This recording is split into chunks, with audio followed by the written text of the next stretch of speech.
Good day! I greet you in the precious name of Jesus Christ.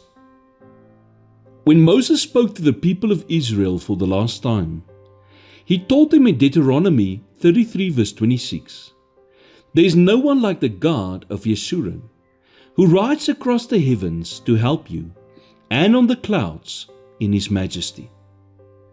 But then he says right after verse 26 in verse 27, "The eternal God is your refuge, and underneath are the everlasting arms."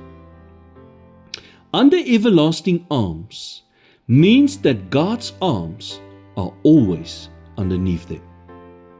First, Moses speaks of this God who rides upon the clouds in his majesty and who rides through the heavens to help his children. And then he says that God's arms are always underneath them. It was as if Moses thought after verse 26, "I can't leave these people with the thought that God is only on top, that He's only with us when everything is going right."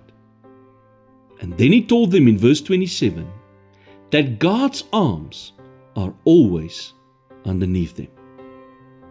Moses wanted to tell the people that this God who had an encounter with Abraham on Mount Moriah, and who spoke to him, Moses, through a burning bush on Mount Horeb, and who gave the 10 Commandments on Mount Sinai, and who sent fire from heaven on Mount Carmel, is not only the God who meets his people on the mountaintops, but also in the valleys, even in the lowest places of life.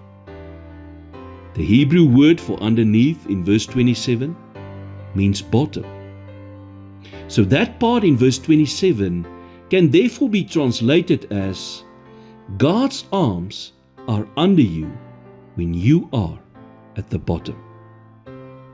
No matter how deep the valley is that you have to walk through today, God's presence goes deeper than that. It may feel like you have hit rock bottom, but the fact is, you cannot be so low that God's presence is not there. For beneath you are His eternal arms. He's not only the God who meets His children on the mountaintops, but also the God who meets them when they are at the lowest of the lowest places in their lives.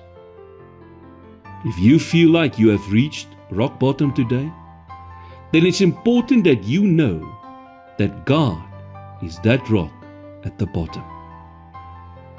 Lord, when life feels unbearable and I have hit rock bottom, remind me that you are still with me. Take my hand and lead me through this low point in my life. I choose to trust you completely. In Jesus' name I pray. Amen.